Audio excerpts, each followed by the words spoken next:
Time now for sports on 104.7 The Cave. Here's Ned Reynolds. Mike, the intern, Ned Reynolds, back in the studio. Got that Easter hangover this morning, Ned. Too many jelly beans. We got a week and a half before we get into the NFL draft, and still some deals being made across the league with some free agents. Anything as of note? That's an interesting point that you bring up. Still some deals. I'm wondering if there are any deals that are going to be made before the draft.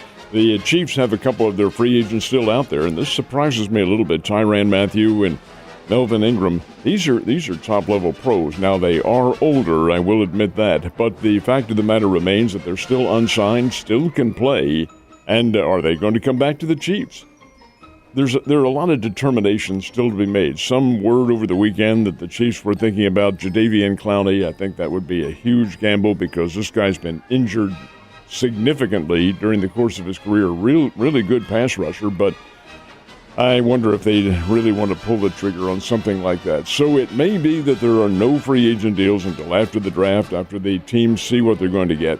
That's just a guess, but I'm a little surprised that Mathieu and Ingram are still out there. Me too. The Tyrann thing, we'll see what happens there. I'm curious as we go through the free agency, but what I've heard as far as Ingram is kind of going along with what you said about age. He might not even sign until after training camp, so he doesn't have to go to training camp. That's what I've heard in circles, which I think is hilarious. You would think a guy at that point in his career just say, "Hey, look, I'll play with you, but just don't expect me to show up until mid-August. We'll see you then." But who knows? Some guys are young and they're already at it. I mean, you saw a video of the Chiefs offense, the newly formed offense, working out together, which was good to see. But some guys want it. Some guys just want to get paid. So, United States Football League. It's not first time it's tried this thing.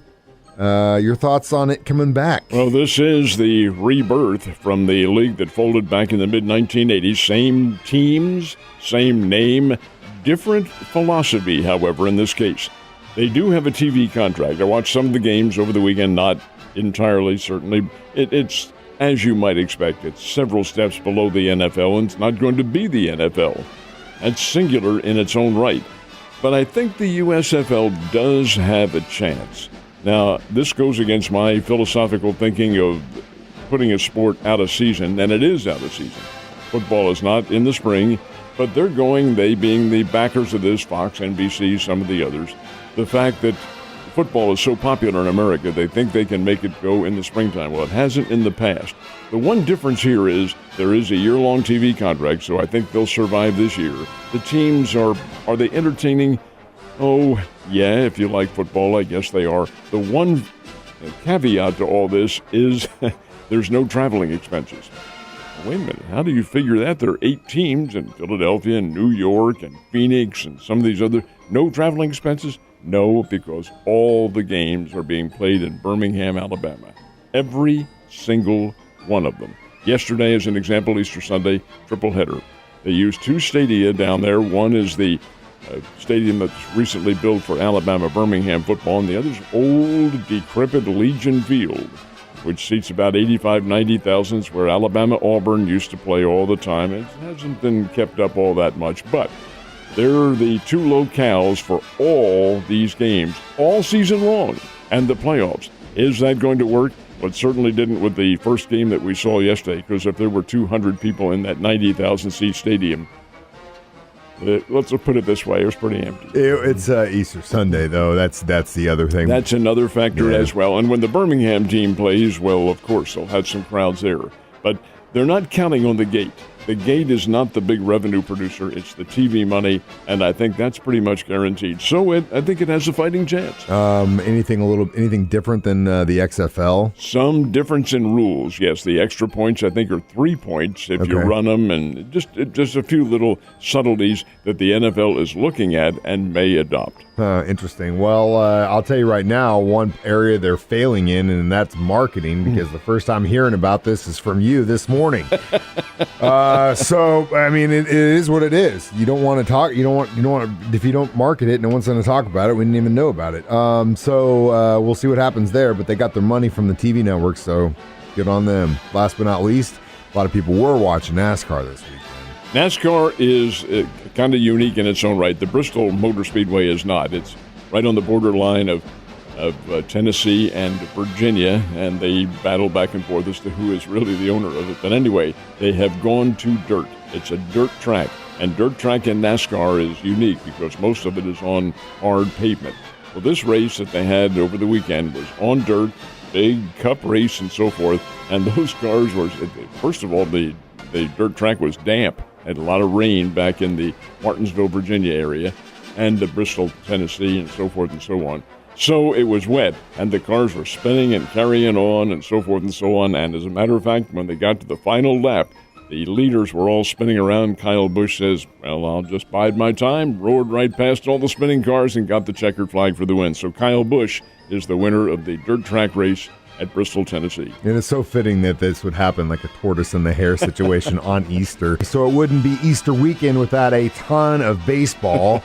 It kind of goes hand in hand, Easter egg hunts and guys chasing balls on the ground. How did the Cardinals, Royals, and Springbirds make out this weekend? Well, the Royals didn't play. Their game with the Detroit Tigers rained out. It just wasn't a really pleasant weekend up in Kansas City. So that game yesterday was postponed. Cardinals did play up in Milwaukee, and it's kind of a good news, bad news. The good news is they split their series with the Brewers, and the Brewers are pretty good. Good news is also that Albert hit home run number 681 yesterday, 3-run blast that tied the game. Bad news is the Cardinals lost 6-5. Brewers beat them.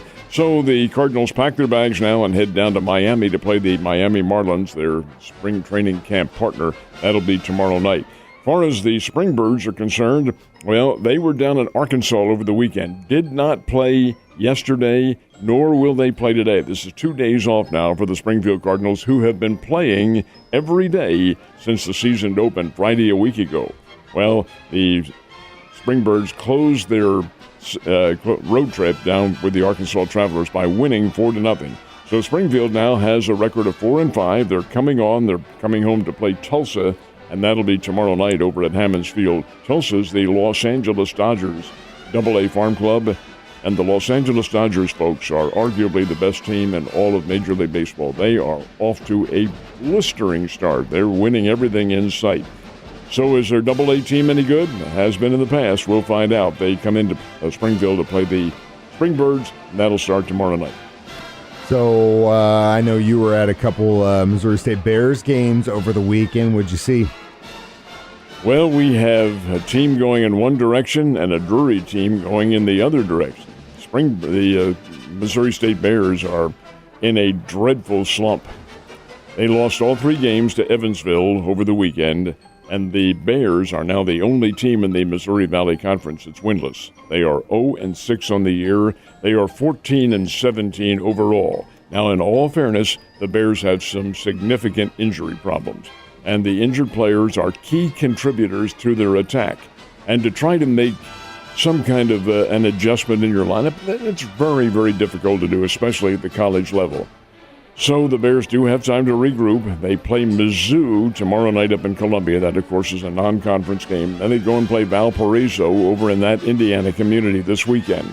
But they're struggling right now. I think they'll come out of it. Drury, on the other hand, is going wild. They swept a 4-game series from Southwest Baptist, and the Bearcats from Bolivar are in the same division and same conference that the Drury Panthers are in. Drury is now 28-9 on the year, and they are hitting the daylights out of the baseball. These are all big scores. They're all double-digit scores, like 14-9. Playing in Arizona, like man. Well, it almost looks that way, instead of the U.S. ballpark in Ozark, which is a big ballpark. They're scoring a lot of runs and playing very well. So Drury sweeps their series, 28-9. The Bears lose their series.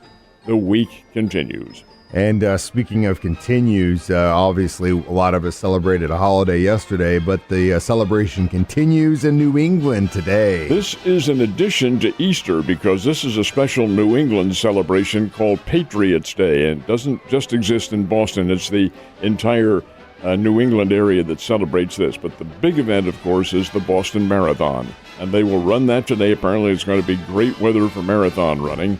Supposed to be cool, and that's what the marathon runners like. 26 miles, 385 yards through Hopkinton, Massachusetts to downtown Boston. Now, this is a big deal. It was postponed in 2020. They haven't run the Boston Marathon on its traditional Monday date since 2019. Wow. It's back to it today. They did run the Boston Marathon in 2021, but it was in October. So it's been less than a year since they run this thing. Anyway, they'll do it today. The gun will sound very early in the morning in Boston. The Boston Red Sox also celebrate Patriots Day by playing a morning game. Whoa, is that going to be nice and chilly for those folks? Yeah, and speaking of not a whole lot of butts and seats, I don't think they're going to have a big crowd that day. Well, maybe they will. It's Who a knows? holiday. Yeah, that's true. You being affiliated with the Turkey Trot for so long, do you ever run any marathons yourself? In a word, no. He was always there at the beginning and somehow made it to the end. How about asking me if I've ever run, period? No. I've seen you run to the bar before. And to the bathroom. Yes, that's true. Have a great day, sir.